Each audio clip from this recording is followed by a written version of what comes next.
How was that at Memphis that first year?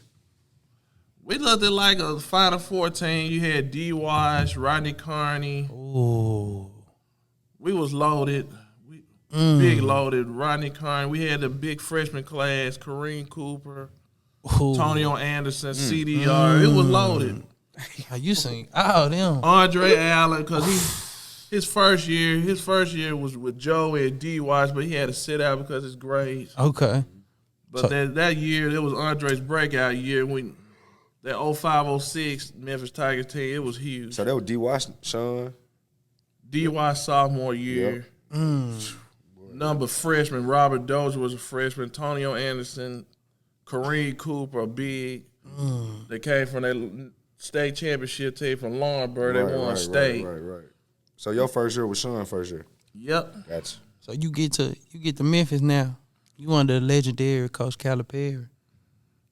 The first year, I was nervous. You was.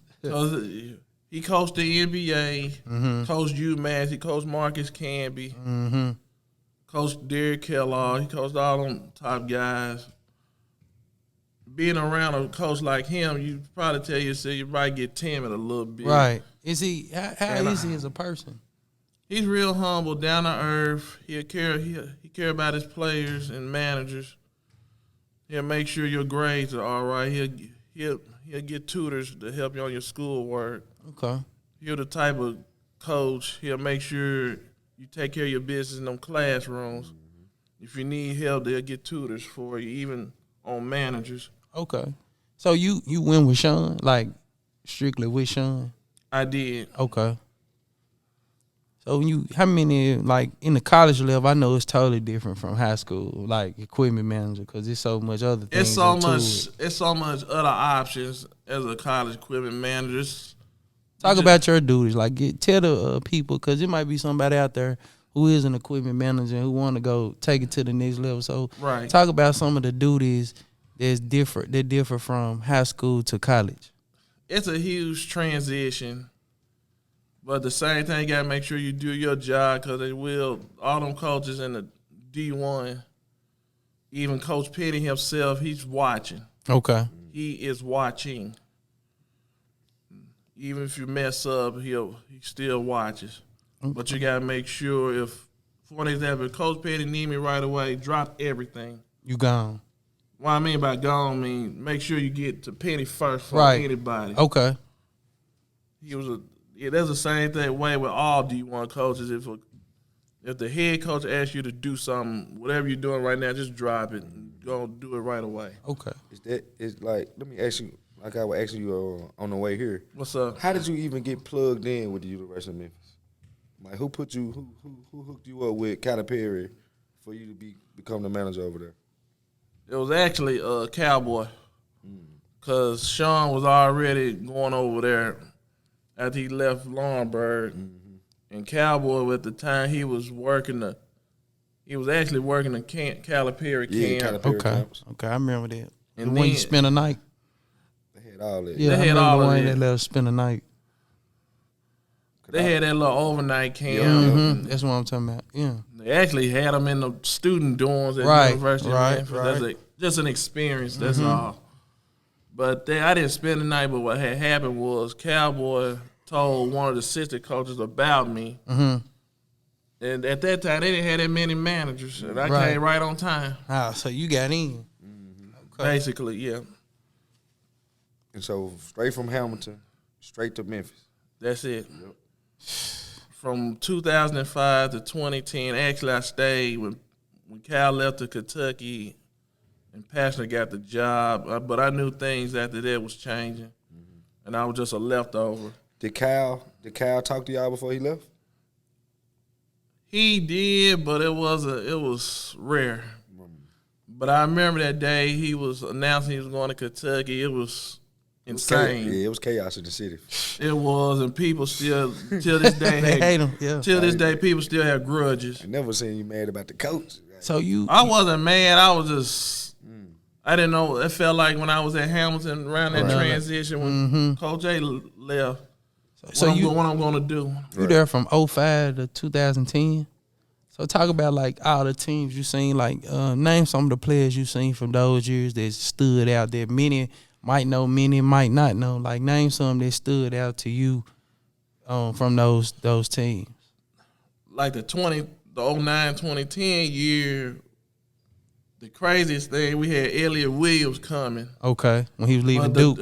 But the reason why he left Duke, some kind of eligibility, it wasn't a transfer. Back then they had transfer portals. Okay. But I think if somebody, your family sick. He had a hardship. His mom was sick. He got a hardship. They let you play right away. Okay. So he got that hardship, came back. You remember that? Yeah, I did.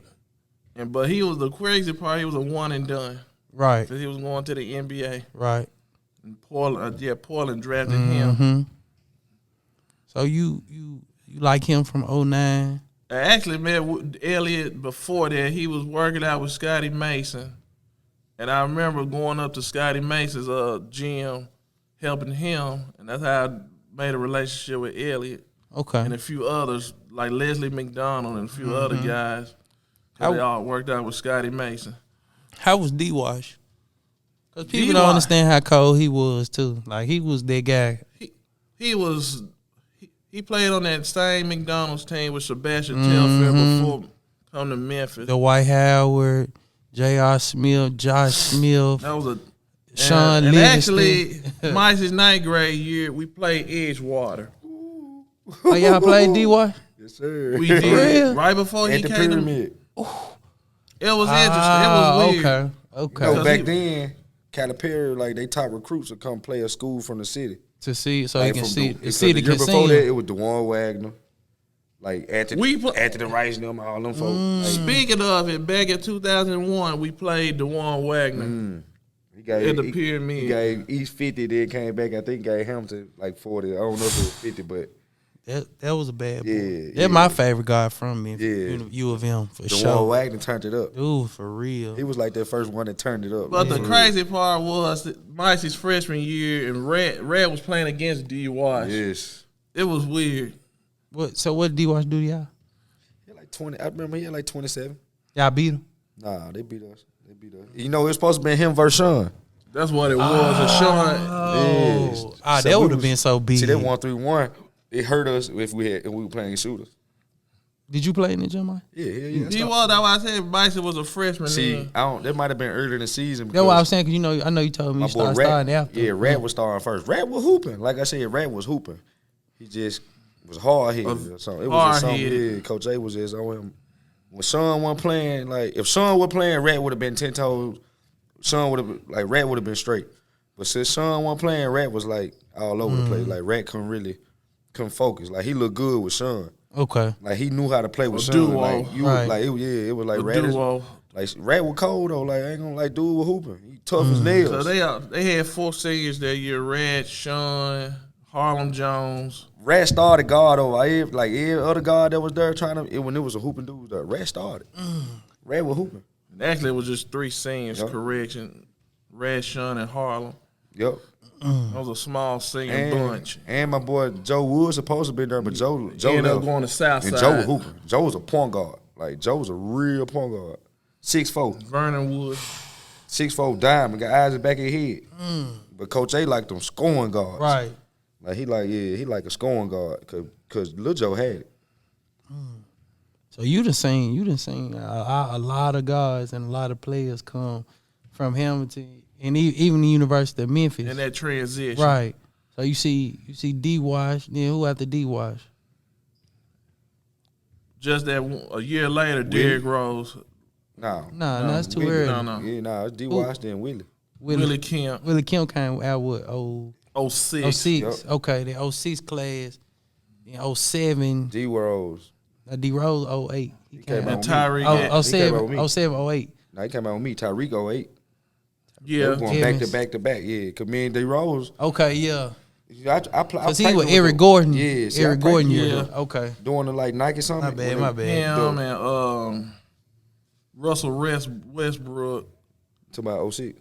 No, I'm saying 07, 08 when D-Rose was in the city, right? Yeah. Yeah, at Memphis. 07. Yeah, that's what I was saying. Yeah, that's what I was saying. Okay. He made the big transition. That's what I was saying. Yeah.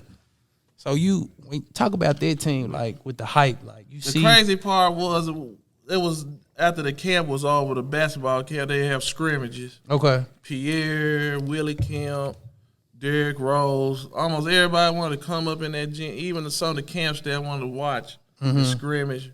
I kind of wish back then they had a Bluff City Classic then, but it didn't. Okay. So back then it didn't, but you remember when Derrick Rose hit the town? Like, do you remember when he was on campus and them, like the first scrimmage? Talk about when you first seen him.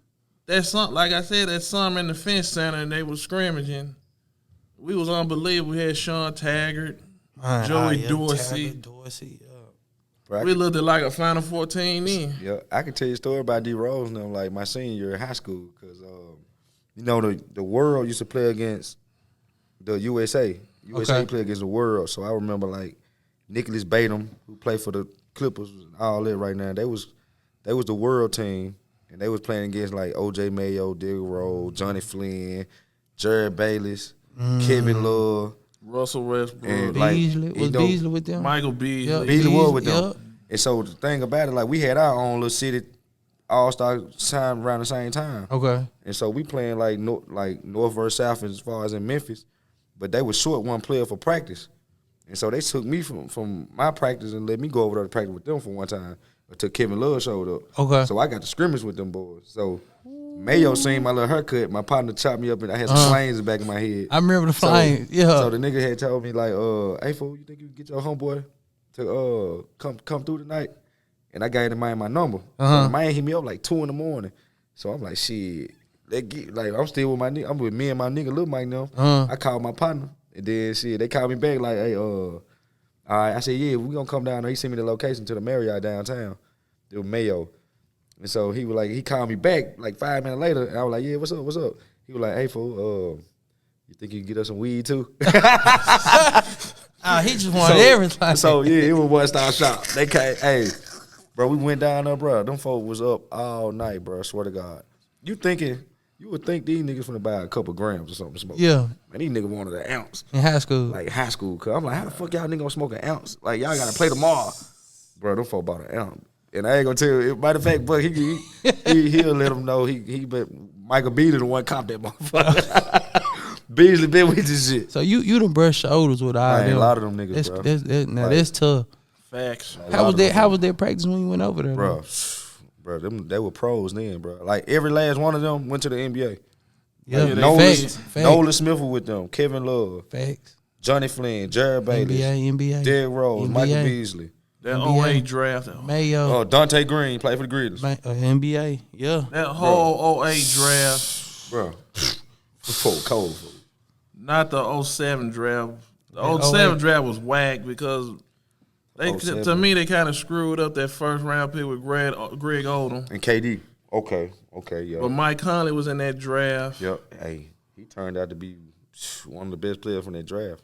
So instead of Greg Oldham, I don't know why they did that. That was a bad judgment on that. Whoever. Yeah, KD should have won number 1.